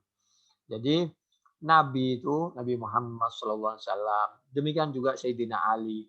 Andai saja, andai, itu sebuah kekurangan, tidak mungkin disimpan. Memang kenyataannya bukan kekurangan. Itu semua pelajaran bagi umatnya. Baik ketika Nabi, yaitu menyampaikan Al-Quran surat Tahrim ayat 1, A'udzubillahi minasyaitonirrajim. Bismillahirrahmanirrahim. Lima tuharrimu ma ahallallahu lak. Kenapa kamu tidak mau sementara mengistirahatkan minum madu? Karena Nabi tidak minum madu sementara, janji kepada keluarganya untuk mengimbangi pertanyaan dari keluarganya, termasuk Siti Aisyah, Siti Hafsah, untuk merukunkan, untuk menenangkan suasana. Bukan Nabi mengharamkan. Di situ, ya baik sementara waktu, saya klarifikasi dulu, apa tadi madu yang diberikan kepada saya. Untuk sementara waktu, bukan mengharamkan. Cuma kita karena suka menafsiri sendiri, dianggap Nabi mengharamkan sesuatu yang halal. Nggak mungkinlah Nabi itu mengharamkan sesuatu yang halal. Nabi nggak mungkin mengharamkan sesuatu yang halal. Kita aja nggak mungkin mengharamkan sesuatu yang halal, apalagi Nabi. Jadi hati-hati ketika menafsiri ayat. Kita tidak boleh mudah menerima hadis, tapi juga tidak boleh kita mudah membuang sabda Nabi. Demikian juga kita tidak boleh berbohong atas nama Nabi, juga lebih-lebih tidak boleh berbohong atas nama Al-Quran. Oleh karena itu jangan dipahami sendiri, belajar sendiri, pahami sendiri, dibuang-buang sendiri. Demikian juga tentang Al-Quran, abasa wa tawalla. Ketika Nabi menyampaikan agar kita menanggapi semua orang itu dengan tanggapan yang sama. Bukan berarti Nabi itu merengut. Karena Nabi tidak mungkin Nabi itu merengut kepada sesama umat Islam. Karena Nabi itu selalu maksum. Wallahu ya'simuka minan nas. Jadi Nabi itu mengajarkan ketawaduan, tata cara berhubungan dengan masyarakat. Al-Quran surah Abasa ayat 2. Demikian juga Sayyidina Ali. Ketika Sayyidina Ali datang Nabi di malam hari, lalu Sayyidina Ali menyampaikan, terima kasih sudah dibangunkan, alhamdulillah. Apalagi Nabi justru Sayyidina Ali tawadhu, merendah. Memang kami kalau nggak dibangunkan nggak bisa bangun sendiri karena memang segala ruh kami, jasad kami ini semua berada di dalam genggaman Allah. Luar biasa Qur'aninya dan tawadhunya kepada Allah, kepada mertuanya, kepada Nabi. Tinggal kita mau pemahaman kita penuh dengan kecurigaan apa penuh dengan kebencian. Penjelasan seperti ini silahkan dicek dalam Fathul Bari juz 3 halaman 14 di sebelah kanan. Kecuali bagi orang yang ingkar sunnah, yang memang benci kepada Bukhari dan kitab-kitab yang sejajar. Nggak mau mengaku yang seperti ini. Ya terserahlah, itu masing-masing kan. Berikutnya, seperti fasallu fi buyutikum fa inna afdal salatil mar'i fi baitihi ilal maktubah. Kalau Nabi sholat di masjid seperti misal sholat tarawih pernah, apakah Nabi ria? Enggak. Cuma lihat situasi dan kondisi. Karena Nabi tidak mungkin ria. Jadi ketika memahami itu harus betul-betul kita penuh dengan kebijaksanaan. Karena Allah itu maha bijaksana untuk memberi contoh. Wan nabiyyu munazzahun 'anir riya'i fi baitihi wa fi ghairi baitihi. Jadi berikutnya yaitu apalagi di dalam Al-Quran, hunna khamsu wa kunna khamsuna la yubaddalul qaul ladai. Berangkat dari Al-Quran surah Qaf ayat 29, ma yubaddalul qaul ladai wa ma ana bidzallamil abid. Bagaimana? Fa idza aminat tabdilu fa kaifa yaqul khaufu minaz ziyadah. Salat itu kan cuma 5 waktu, tidak mungkin ada tambahan. Kenapa Nabi khawatir nanti kalau sholat di muka umum, Nabi memberi contoh khawatir umat mewajibkan sholat sunnah. Lalu diwajibkan oleh Allah. Tidak, karena memang Allah tidak mungkin menambah. Cuman pahalanya yang ditambah. Sama dengan cerita Israiliyat. Bagi orang yang benci luar biasa kepada hadis, pasti dibilang cerita tentang Isra Mi'raj yang ada di hadis Bukhari itu pasti palsu. Bagi orang yang penuh dengan ketawadhuan, pasti pemahamannya tidak. Kalau terserah itu pilihan. Wa hadza yadfa'u fi suduril ajwibati allati taqaddamat wa qad ajaba anhu al-Khattabi bi anna salatal laili kanat wajibatan alaihi sallallahu alaihi wasallam. Nabi itu memastikan dirinya karena beliau seorang pemimpin, nikmat banyak yang dititipkan, beliau itu memastikan untuk mewajibkan di situ memastikan untuk selalu berusaha bangun di akhir malam. Meskipun Nabi itu ditemukan oleh para sahabat itu, Nabi kok tidur terus ya? Nabi kok nggak pernah puasa ya? Jadi Nabi itu tidak mengekspos perbuatannya. Ada kalanya Nabi tidak berpuasa lama, ada kalanya Nabi tidak bangun lama. Tujuannya supaya umatnya tidak memaksakan diri, sesuaikan dengan kemampuan. Wa af'alu syar'iyyah yajibu 'alal ummati al-iqtida'u bihi fiha ya'ni indal muwadhabati fatarakal khuruj ilaihim li'alla yadkhula dhalika fil wajib min tariqil amri bil iqtida'i bihi la min tariqi insya'i fardin jadidin zaidin 'alal khamsi. Wa hadza kama yujibul mar'u 'ala nafsihi salatan nadhrin fatajibu 'alaihi wa la yalzamu min dzalika ziyadatu fardin fi asli syar'i. Sama dengan contohnya apa? Ketika orang mewajibkan dirinya. Nazar. Ketika dia nazar kan berarti dia mewajibkan dirinya. Nah, jadi seperti itu. Jadi supaya tidak memaksakan diri. Wala yalzamu min dzalika ziyadatu fardin fi asli syar'i. وقال فيه وفيه احتمال آخر وهو أن الله فرض الصلاة 50 ثم حتى معظمها بشفاعة النبي صلى الله عليه وسلم فإذا عادت الأمة فيما استوهب لها والتزمت ما استعفى لهم نبيهم صلى الله عليه وسلم منه لم يستنكر أن يثبت ذلك فرضا عليهم. Kalau Nabi sudah memberi keringanan, lalu kita umatnya masih memaksakan, itu mohon maaf, khawatir memberatkan bagi yang lain. Bagi yang mampu sih nggak ada masalah. Kama iltazama nasun ar-ruhbaniyah min qibali anfusihim thumma 'aballahu 'alaihim at-taqsir fiha faqal. Seperti orang rahib. Rahib itu dulu dia itu memaksakan ibadah. Sesuatu yang tidak wajib dia wajibkan sendiri. Akhirnya dia tidak bisa melaksanakan, tidak bisa konsekuen, tidak bisa istiqomah. Lalu Allah menegurnya, sudahlah. Kalau ibadah itu, kalau ibadah wajib tentu harus kita semaksimal mungkin usahakan. Tapi kalau ibadah sunnah, lakukan menurut kemampuan kita. A'udzubillahi minasyaitonirrajim. Bismillahirrahmanirrahim. Fama ra'auha haqqa ri'ayatiha. Jadi para rahib itu tidak melakukan ibadah semaksimal seperti yang dia inginkan. Fama ra'auha haqqa ri'ayatiha. Fa khasya ay yakuna sabiluhum sabila ulaik faqata al-amala syafaqatan alaihim min dzalika. Berikutnya, yahtamilu ay yakuna al-mukhawwafu iftirada qiyam Ramadan khassah. Lianna qiyam Ramadan la yatakarraru kulla yawmin fi sanati fala yakuna dzalika qadran zaidan al-khamsi. Walidzalika jama'ahum Umar bin Al-Khattab ala Ubay bin Ka'ab. Lalu sahabat Umar bin Al-Khattab ketika sahabat tarawih masing-masing, maka supaya rukun oleh sahabat Umar, waktu sahabat Umar jadi khalifah, tarawih itu disuruh dipimpin oleh sahabat Ubay bin Ka'ab, sekretaris Nabi yang hafal Quran di zaman Nabi Muhammad SAW, penulis Qurannya Nabi, sahabat Ansor dari Madinah, lalu disuruh imami di Masjid Nabawi di Masjid Madinah untuk menjadi imam sholat tarawih. Itulah diantara sejarah tarawih 23 itu, 20 dan 3 witirnya. Mana yang benar? 11 contohkan Nabi, 23 dicontohkan oleh para sahabat. Semua sahabat masih ada, tidak ribut. Jadi dua-duanya benar. Kenapa 11? Kenapa 23? Nabi memberi contoh yang ringan. Kalau ibadah tarawihnya Nabi, toh Nabi itu cuma sebentar kan, 3 atau 4 hari. Nah kita kalau dibilang bid'ah ya tarawih sampai 30 hari itu bid'ah juga. Apalagi tarawih witir pakai doa. Kalau dibilang bid'ah ya bid'ah semua. Jadi tidak bid'ah.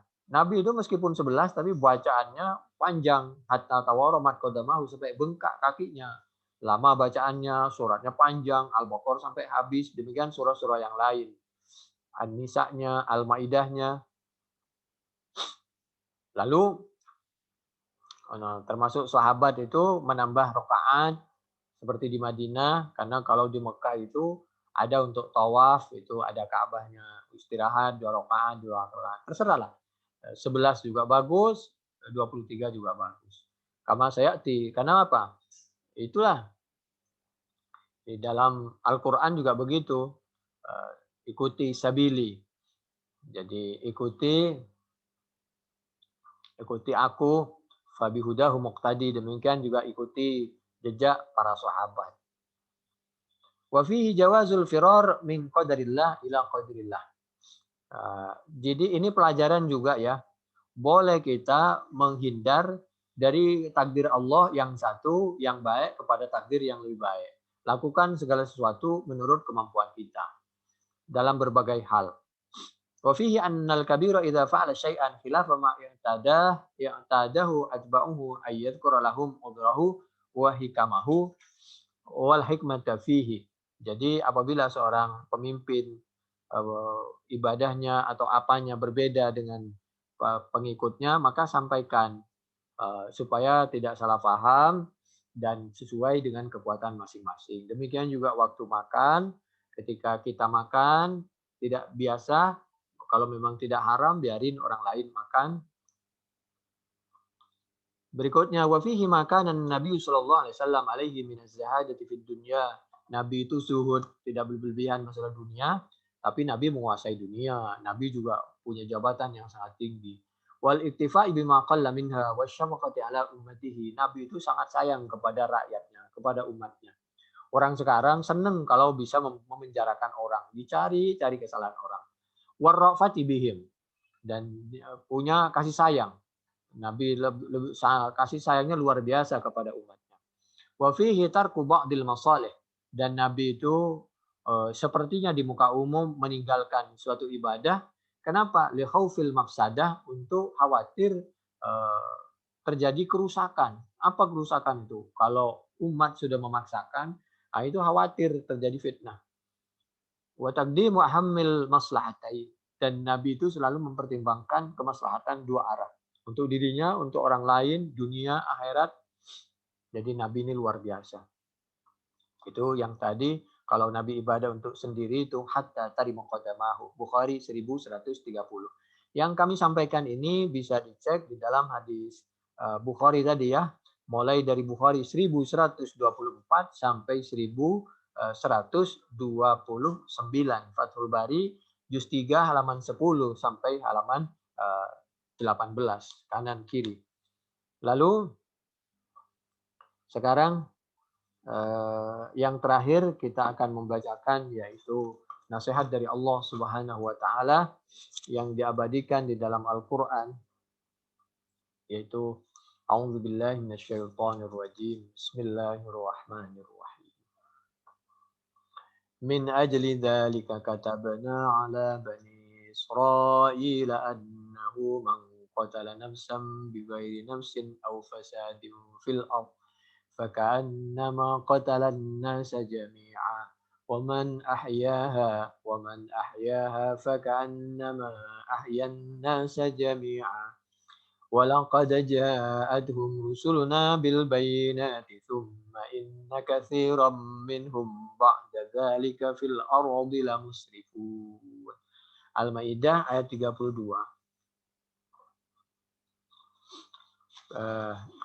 Itu lalu masuk kepada Al-Maidah 34. Innama jazaa'ul ladzina yuharibuna Allah wa rasulahu wa yas'auna fil ardi fasada ay yuqattalu aw yusallabu aw tuqatta'a aydihim wa arjuluhum min khilafin aw yunfaw minal ardh.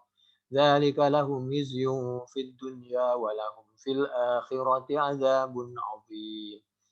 Illal ladzina tabu min qabli an taqdiru 'alaihim fa'lamu annallaha ghafurur rahim. Al-Maidah 33-34.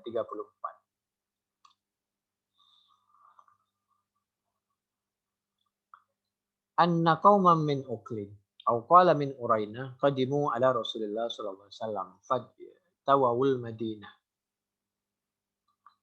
Orang dari Uqel atau ada yang mengatakan dari Urainah atau kasusnya berbeda, dia waktu itu datang ke Madinah.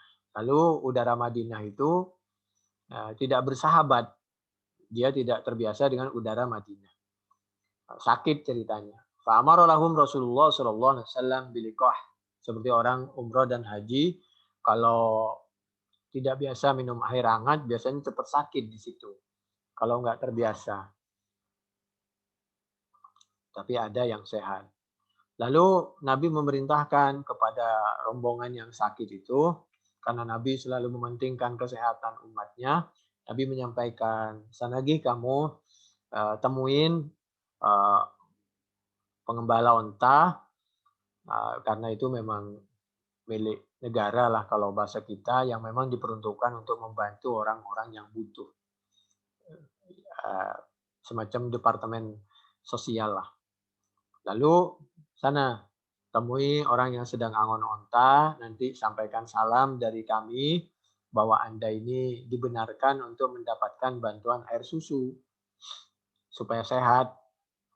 Biliqahin wa amarahum ayyashrabu min abwaliha wa albaniha. Maksudnya itu disuruh minum air susunya.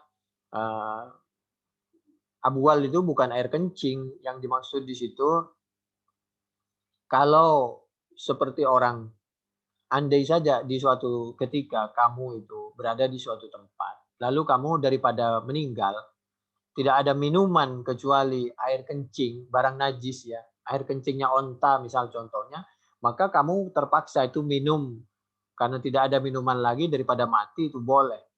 Itu yang dimaksud, bukan dalam keadaan sehat lalu boleh minum air kencingnya onta, bukan. Berikutnya juga apabila di situ karena darurat tidak sempat dibersihin, khawatir ada kecipratan atau segala macam dari air kencing onta, maka mudah-mudahan kalau darurat nggak ada masalah. Fantolaku, karena bagaimana? Karena nggak boleh ya. Karena air kencing itu kan kotoran, najis itu. Tidak boleh memakan kotoran dan minum kotoran. Itu Allah yang mengingatkan melalui lisannya Nabi Muhammad sallallahu alaihi wasallam. A'udzu billahi minasyaitonir rajim. Bismillahirrahmanirrahim. Wa yuhillu lahumut thayyibat wa yuharrimu 'alaihimul khaba'ith. Yang dihalalkan itu yang thayyib-thayyib, yang haram, yang jembek, kotor, najis itu tidak diperbolehkan. Itu Al-A'raf 157. Kalau kita minum air kencing onta, kita diketawai oleh dokter-dokter, apalagi yang dokter tidak Islam, dianggapnya umat Islam dan aturan Islam itu nggak benar. Itulah yang dimaksud ketika memahami hadis, jangan dipahami sendiri, demikian juga memahami Al-Quran. Wa qad fassala lakum ma harrama 'alaikum illa matturirtum. Kecuali kalau dalam keadaan darurat. Daripada mati, jangan milih mati. Air kencing onta pun boleh diminum. Begitu. Al-An'am 119. Kenapa? Ya, karena Al-Quran tadi dan Nabi sudah menyampaikan, Innallaha lam yaj'al shifa ummati fima hurrima 'alaiha. Allah tidak pernah menurunkan obat tapi dari sesuatu yang najis atau yang haram atau yang membahayakan. Jadi tidak mungkin itu kencingnya onta itu barang najis, barang kotor seperti itu dijadikan obat, itu tidak mungkin. Allah tidak pernah menurunkan obat yang najis. Kecuali dalam keadaan darurat. Kalau darurat silakan. Ini bisa dibuka di dalam hadis Bukhari ya. Ini banyak 2.233, 3.018, 4.193 sampai 4.610. 6.804 sampai 6.805. Muslim 1.671. Abu Daud 4.364. At-Tirmidzi 72. 1.845, 2.042, An-Nasa'i juz 7 halaman 93, Ibnu Majah 2.538, Ahmad juz 3 halaman 107, Ibnu Hibban 1.386, Ibnu Abi Syaibah juz 7 halaman 75, dari sahabat Anas. Istanzihu minal bauli fa innahu amata adzabil qabri. Apalagi Nabi memerintahkan, hati-hati jauhi dari air kencing itu. Air kencing apa saja, apalagi air kencing kita, karena itu kotoran. Fa inna amata adzabil qabri itu minhu. Akibat tidak tuntas atau terkena najis, apalagi kena najis saja nggak boleh, apalagi diminum. Jadi silakanlah. Jadi innaha, bahwasanya air kencing itu laisat bidawa, itu bukan obat. Innaha da, itu penyakit. Jadi hati-hati ya. Juz 1 Fathul Bari halaman 442 450.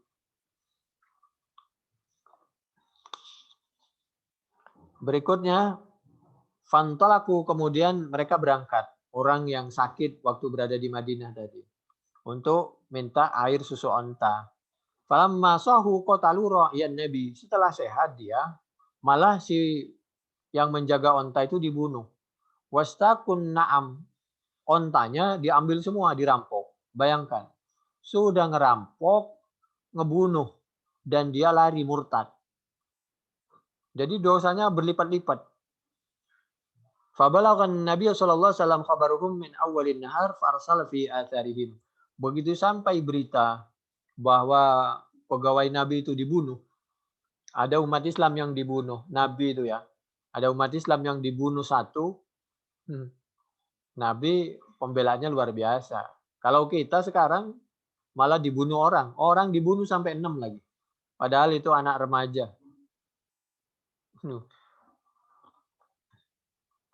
Luar biasa ya, kasus kilometer 50. Akhirnya suruh kejar kepada sahabat, dikejar oleh sahabat. Fama irtafa'an naharu hatta ji'abihim. Semua dikejar, ketemu. Fa'amara bihim fakutiat aidihim. Kemudian begitu ketemu dihukum. Hukum ya dipotong tangannya karena mencuri. Lalu diapain lagi? Wa arjuluhum, disilang. Karena mencuri. Wa samara ayunahum wa ulku fil harrah. Ya begitulah. Karena dia telah membunuh, hukumannya juga bunuh. Yastaskun fala yuskan. Qala Abu Kilabah fa haula'i qaumun saraku wa qatalu wa kafaru ba'da imanihim. Karena mereka telah mencuri, membunuh, dan mereka telah murtad, bahkan wa harabullah wa rasulah, dan mereka telah memerangi dengan terang-terangan kepada Allah dan Rasulnya. Akhirnya dihukum dengan hukuman yang luar biasa beratnya. Itu yang diabadikan dalam Al-Quran surah Al-Ma'idah ayat 33-34 tadi. Pertama, yuharibunallah wa rasulah. Kalau tidak patuh kepada Al-Quran dan As-Sunnah, itu dianggap yuharibunallah wa rasulah. Bagaimana dengan orang yang ingkar sunnah? Orang yang ingkar sunnah menafsiri Allah wa rasulah, begitu itu dipahami. Lah Rasul itu kan bawa Quran. Iya bawa Quran. Contohnya sholat subuh. Itu kan suruh sholat subuh, itu Quran. Yang 2 rakaat itu dari mana? Surah apa? Ayat berapa? Coba jelasin. Itu as-sunnah itu. Ketika kita ingkar as-sunnah, mengatakan itu dzon, berarti sholat subuh 2 rakaat itu dzon. Dugaan, tidak pasti kebenarannya. Itu bukan ilmu, tidak meyakinkan. Berarti sholat subuh 2 rakaat itu tidak meyakinkan. Hati-hati ingkar sunnah. Loh, kalau sesuai dengan Quran, itu ilmu dan meyakinkan. Itu Quran. Bohong lagi. Quran ya Quran, as-sunnah ya as-sunnah. Untuk mengatakan itu sesuai dengan Al-Quran atau tidak sesuai, itu bukan kita lah. Itu Allah, nabinya, dan para sahabat. Ulama salafus saleh. Berikutnya kenapa dia dihukum berat? Karena yas'auna fil ardi fasada. Dia membuat kerusakan. Tatanan menjadi rusak. Ayyuqattalu, lalu dihukum bunuh, au yusallabu, atau disalib, au tuqatta aidihim, dipotong tangannya. Demikian juga kakinya min khilaf au yunfau minal ard. Itu hukuman itu bisa memilih atau salah satunya. Atau keseluruhan lihat kesalahannya. Kalau semua tindakan dilakukan ya bisa terkena hukuman keseluruhan. Jadi lihat apa dia cuma mencuri, apa dia cuma merampok, apa dia cuma membunuh. Bunuh hukum bunuh, merampok potong tangan gitu kan. Murtad, memerangi nabi, au yunfau minal atau sekedar diasingkan atau ditahan. Dzalika lahum khizyun fid dunya wa lahum fil akhirati adzabun adzim. Di dunia sudah begitu, apalagi di akhirat. Illal ladzina tabu, kecuali kalau taubat. Taubatlah min qabli an taqdiru alaihim, sebelum masuk dihukum. Itu di hukum dunia maupun di akhirat taubat. Sekali kita lolos, dua kali nggak ditutupin, itu biasanya pasti ketahuan. Sebaik-baik apapun, sejelek apapun, pasti pada waktunya terungkap. Fa'lamu annallaha ghafurur rahim. Kalau memang mau bertobat, jangan putus asa. Allah Maha Pemaaf, Maha Penyayang. Apalagi ini bulan Ramadan. Al-Maidah 33, 34. Berikutnya, jadi al-Islam yahdibu ma qablahu. Al-Islam, adapun Islam yahdimu, yaitu dapat menghancurkan apa orang masuk Islam, tobat qablahu, kepada dosa-dosa yang sebelumnya. Ini kalau orang baru masuk Islam, itu dosanya dari nol, itu berarti dia dari nol, bersih. Nah, jadi segeralah masuk Islam. Yang sudah pernah masuk Islam tapi melakukan dosa, segeralah bertobat. Tapi tetap dosanya itu. Oleh karena itu kalau sudah masuk Islam jangan melakukan dosa. Tapi ya sudah, jangan putus asa. Teruslah bertobat. Hindari dosa. Wa qala qaumun minhum al-Laits ibn Sa'd ma fa'alahu an-nabiy sallallahu alaihi wasallam bi wafdi Urainah nusiya idh la yajuzu tamthil bil murtad. Qala Abu Zinad inna Rasulullah sallallahu alaihi wasallam lamma qara alladziina saraku liqahahu aw samala ayunahum bin nar atabahu Allah azza wa jalla fi dzalika fa anzalallahu ta'ala fi dzalika innama jazaa'ul ladziina yuharibuna Allah wa rasulahu wa yas'auna fil ardi fasadan ay yuqattalu aw yusallabu. Ada yang mengatakan katanya ayat ini dinasah atau Nabi ditegur karena Nabi telah menghukum dengan hukuman yang tegas. Tidak. Coba lihat Al-Quran. Di dalam Al-Quran surah Al-Baqarah ayat 194. Jadi kisos, hukuman kisos itu memang diperbolehkan karena untuk kehidupan. Jadi hayatul liulil albab. Jadi kisos. Jadi karena dia telah membunuh, sudah merampok, membunuh. Jadi hukuman bunuh itu karena dia membunuh. Jadi faman i'tada 'alaikum fa'tadu 'alaihi bimithli ma i'tada 'alaikum. Jadi hukuman itu seimbang. Al-Baqarah 194. Demikian juga ayat-ayat yang lain itu. Penjelasan seperti itu juga ada di Muslim 121, Ahmad juz 4 halaman 205 dari Amr bin al-As itu ya. Jadi ini ada yang menyampaikan anna Nabi sallallahu alaihi wasallam lam yasmul a'inal Qur'aniyyin wa innama arada dzalik. Innama jazaa'ul ladzina yuharibuna Allah wa rasulahu isti'aratun majazun id Allah Subhanahu wa ta'ala la yuharab wa la yughalab lima huwa alaihi min sifatil kamal wa lima wajaba lahu min at-tanzih 'anil addad wal andad wal ma'na yuharibuna awliya Allah. Yang dimaksud yuharibuna Allah itu tidak mungkin dia memerangi Allah, tapi dia ini maksud itu memerangi wali-wali Allah, memerangi ulama. Ketika kita bertindak zalim kepada ulama, itu hukumnya sama dengan zalim atau memerangi Allah dan Rasulnya. Itu penafsiran Al-Quran surah Al-Ma'idah ayat 33-34, yuharibunallah wa rasulah. Tafsir Al-Qurtubi juz 6 halaman 144 di sebelah kanan di atas. Silahkan tuh baca. Jadi orang yang yuharibuna awliya Allah fa'abbara binafsihi al-azizah an awliyaihi ikbaran li'idayatihim. Kenapa Allah mengungkapkan orang yang memerangi kekasih Allah, yang mendalimi para ulama, dianggap memerangi Allah dan Rasulnya, karena Allah paling tidak suka ketika ada orang yang memperlakukan hamba Allah yang baik-baik diperlakukan dengan zalim. 1, 2, 3, 4, 5, 6, 7, 8. Tuh silakan dicek tuh. Hati-hati, jangan mendolimi para ulama. Wa qala qaumun la yanbaghi ay yuslaba qabla al-qatl fayuhala bainahu wa bainas shalah wal akli wasyurbi wa hukiya an Syafi'i akrahu ay yuqtala masluban li nahyi Rasulillah anil muslah. Jadi kalau bisa ya hukuman itu proporsional begitu sajalah, tidak boleh berlebihan.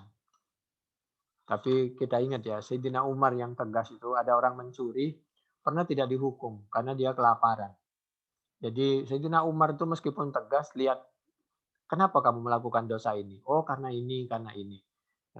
Nggak sengaja atau nggak tahu maka dimaafkan.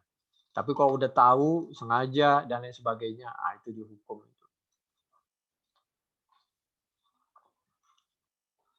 Ja'a rajulun ila Rasulillah faqala ya Rasulullah ara'aita in ja'a rajulun yuridu akhadha mali qala fala tu'tihi malaka qala ara'aita in qatalani qala faqatilhu qala ara'aita in qatalani qala fa anta syahid qala fa in qataltuhu qala huwa finnar. Jadi ada ungkapan begini ya.